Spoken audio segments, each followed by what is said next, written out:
सभी साथियों को जय वाल्मीकि, जय भीम, नमो बुद्धाय, जय मूल निवासी। दोस्तों साथियों, मैं चरणदास टांक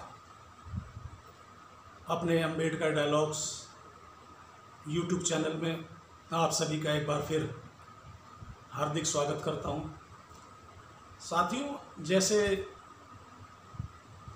मैं अपने सभी छोटे बड़े वीडियोज़ में आप लोगों को बताता हूं कि अम्बेडकर डायलॉग्स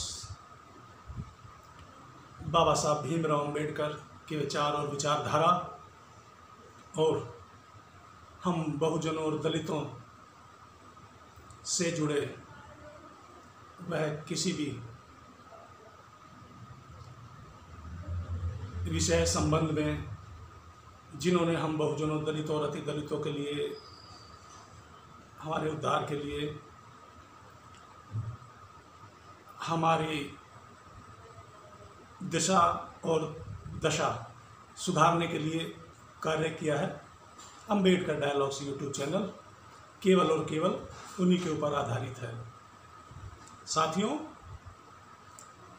यूँ तो मैं बाबा साहब भीमराव अम्बेडकर जी के ऊपर आप लोगों को कुछ बताऊं तो वह सूर्य को एक दिया मात्र दिखाने जैसा लगेगा, क्योंकि बाबा साहब भीमराव अम्बेडकर एक वो शख्सियत, एक वो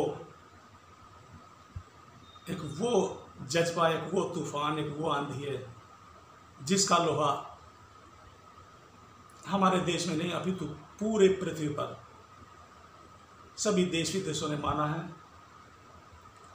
और बाबा साहब भीमराव अम्बेडकर की विचार और विचारधारा को सराहा भी है, सम्मान भी करते हैं। साथियों, बाबा साहब भीमराव अम्बेडकर ने तो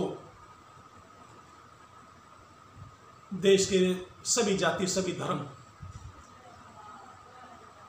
सभी के लिए समान कार्य किया है, मगर हमारा दुर्भाग्य है कि बाबा साहब भीमराव अम्बेडकर के ऊपर हम बहुजनों और दलितों के नेता का लेबल चस्पा कर दिया गया, जबकि बाबा साहब भीमराव अम्बेडकर ने तो सभी जाति धर्म सभी के लिए और सर्वोपरि तो भारत जिस देश का संविधान उन्होंने लिख के दे दिया हो उसमें फिर किसी जाति और धर्म का जिक्र करना या किसी जाति और धर्म का नाम लेने की गुंजाइश मात्र भी नहीं बचती, क्योंकि संविधान लिखना किसी देश का वो एक अपने आप में सर्वोपरि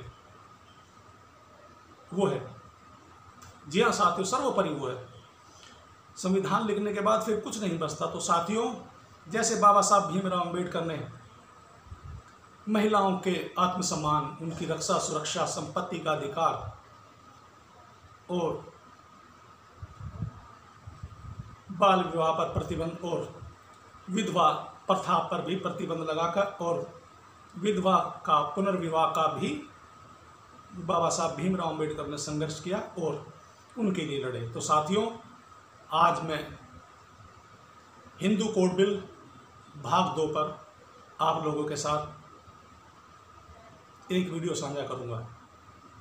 जी हाँ साथियों, हिंदू कोड बिल भाग 2।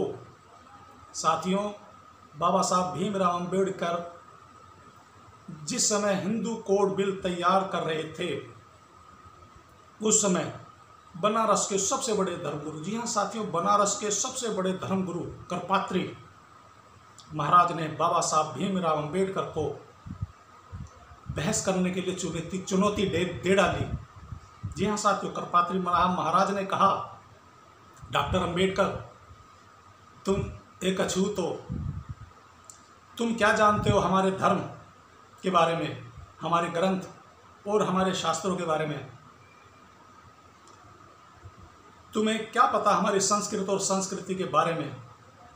और यदि तुमने हमारी संस्कृति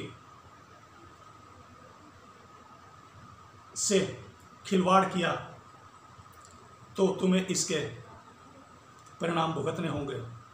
जी हाँ साथियों, करपात्री महाराज ने इस तरह का एक पत्र लिखकर बाबा साहब भीमराव अम्बेडकर को बहस के लिए चुनौती स्वरूप भेज दिया।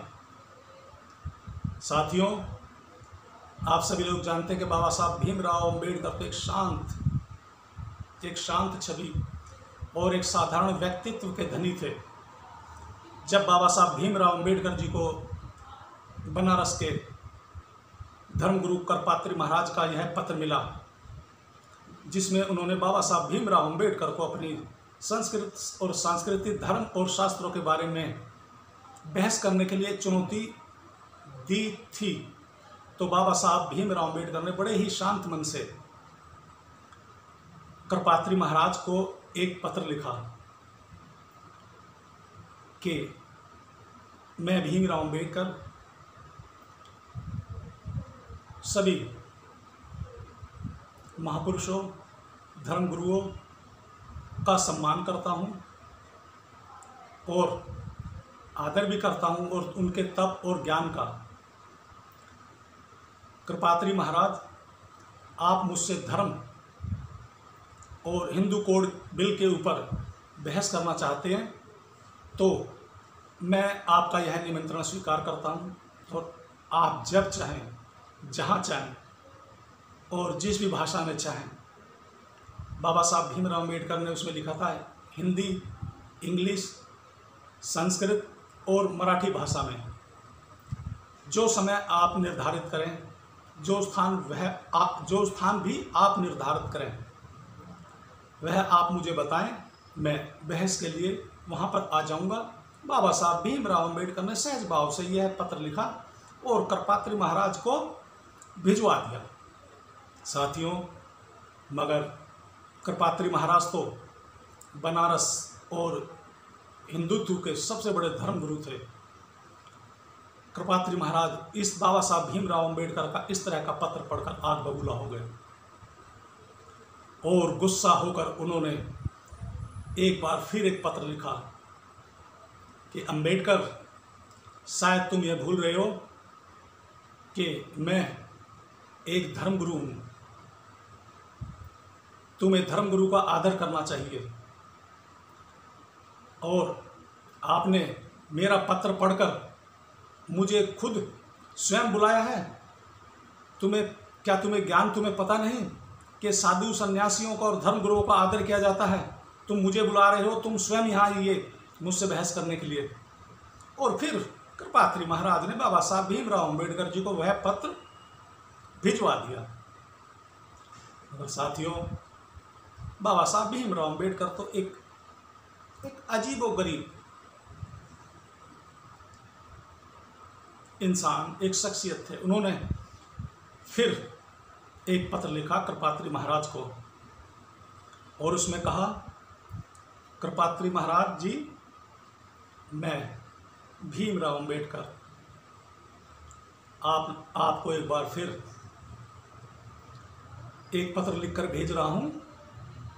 और बाबा साहब भीमराव अम्बेडकर ने उस पत्र में लिखा कि मैं एक हिंदू कोड बिल बनाना चाहता हूं, बना रहा हूं, बनाकर तैयार कर दिया है, संसद में पास करवाने के लिए पेश कर रहा हूं, मगर मुझे इस बिल में तनिक भर भी कोई कमी या कोई बुराई नज़र नहीं आती। हिंदू कोड बिल वह बिल है जिस बिल के साथ हमारे देश में महिलाओं को संपत्ति का अधिकार, समानता का अधिकार और विधवा उसमें उनको पुनर्विवाह का यदि अधिकार दिया जाता है तो उस बिल में क्या बुराई है? मुझे तो कोई भी बुराई नज़र नहीं आती। और जिस तरह आपने अपने दूसरे निमंत्रण में लिखा है कि आप एक साधु हैं, सन्यासी हैं और मैं आपका अपमान कर रहा हूं आपको बुलाकर, तो कृपात्री महाराज, मैं आपको याद दिलाना चाहता हूं कि मैं इस समय, जी हाँ, इस समय देश के सरकार में कानून मंत्री हूं और एक कानून मंत्री के रूप में ऐसी जगह जहां किसी भी धर्म की आड़ में जाति या समुदाय का सम्मान नहीं होता, या जिस किसी बिल को पास करने में साधु सन्यासियों की अहम सहमति नहीं होती, इस लिहाजे से मैं नहीं समझता कि मुझे आपसे आकर बहस के लिए मिलना चाहिए। साथियों, बाबा साहब भीमराव अम्बेडकर ने एक बार पुनः यह पत्र लिखकर बनारस के पात्री महाराज के पास भिजवा दिया गया। साथियों, जब कृपात्री महाराज ने इस पत्र को पढ़ा तो उनकी शायद सोच कुछ बदली या उनके विचार कुछ बदले और उन्होंने पुनः एक बार फिर एक पत्र लिखकर बाबा साहब भीमराव अम्बेडकर के पास भिजवाया, जिसमें उन्होंने लिखा था कि डॉक्टर भीमराव अम्बेडकर, मुझे आपका यह पत्र मिला, पढ़ा और अच्छा लगा। चलिए, आपने सही कहा। मैं अपने धर्म, अपनी संस्कृति, अपने शास्त्र और अपने विचारों को आपके साथ साझा करने के लिए जरूर आऊँगा। मगर साथियों, वह दिन कभी आया नहीं। जी हाँ, वह दिन कभी आया नहीं। कृपात्री महाराज कभी भी बाबा साहब भीमराव अम्बेडकर से मिलने नहीं आए। तो दोस्तों और साथियों, बाबा साहब भीमराव अम्बेडकर जी का हिंदू कोड बिल भाग 2 का जो ये वीडियो आज मैं आप लोगों के साथ साझा कर रहा हूँ दोस्तों और साथियों, इसमें बाबा साहब भीमराव अम्बेडकर की बहुत सारी मुझे शिक्षाएं मिली हैं, सोचने और समझने की शिक्षा मिली है कि यदि बाबा साहब भीमराव अम्बेडकर पढ़े लिखे ना होते, उन्हें ज्ञान ना होता, तो क्या बाबा साहब भीमराव अम्बेडकर बनारस के सबसे बड़े धर्मगुरु करपात्री महाराज का इस तरह से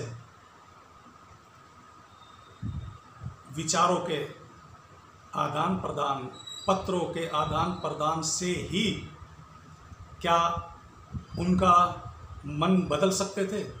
क्या उनको सही जवाब दे सकते थे? नहीं साथियों, इसीलिए बाबा साहब भीमराव अम्बेडकर ने कहा है कि जो पढ़ेगा वही लड़ेगा। इसीलिए पढ़ना लिखना बहुत ज़रूरी है। जी हाँ साथियों, पढ़ना लिखना बहुत ज़रूरी है। तो साथियों, बाबा साहब भीमराव अम्बेडकर की ऐसी शख्सियत और ऐसे अनूठे अंदाज और छवि के धनी थे हमारे बाबा साहब भीमराव अम्बेडकर, जिन्होंने कभी डंडा नहीं उठाया, कभी लाठी नहीं उठाई, मात्र एक पेन, जी हाँ दोस्तों, मात्र एक पेन और पढ़ाई लिखाई, पुस्तकों का ज्ञान। जी हाँ साथियों, एक पेन, पढ़ाई लिखाई, पुस्तकों और किताबों का ज्ञान उन बाबा साहब भीमराव अम्बेडकर का जी हाँ साथियों, जिस भी विषय पर अगर उनकी नज़र टिक गई, बाबा साहब भीमराव अम्बेडकर ने जब तक उस बिंदु को खोज ना निकाला, उसके ऊपर पूरी जानकारी ना हासिल कर ली, जब तक बाबा साहब भीमराव अम्बेडकर को चैन नहीं पड़ता। साथियों, अंत में मैं अपने बाबा साहब भीमराव अम्बेडकर जी को सैल्यूट करता हूँ और आप सभी से अनुरोध करूँगा कि साथियों, यदि आपको मेरी इस वीडियो में बाबा साहब भीमराव अम्बेडकर के विचार और विचारधारा अच्छी लगती है तो कृपया आप मेरी इस वीडियो को सब्सक्राइब अवश्य करें, लाइक अवश्य करें, कमेंट्स अवश्य करें। और साथियों, आजकल हम सभी सोशल मीडिया से जुड़े हैं, फेसबुक से, व्हाट्सएप से, गली मोहल्लों में भी अनेकों ग्रुपों में हम लोग शामिल हैं, चलाते हैं। कृपया आप मेरी इस वीडियो को सभी बहुजनों, दलितों और अति दलितों में साझा करें, ताकि मैं और आप मिलकर बाबा साहब भीमराव अम्बेडकर के विचार और विचारधारा को आगे बढ़ाने में मील का एक छोटा सा पत्थर, जी हाँ साथियों, मील का एक छोटा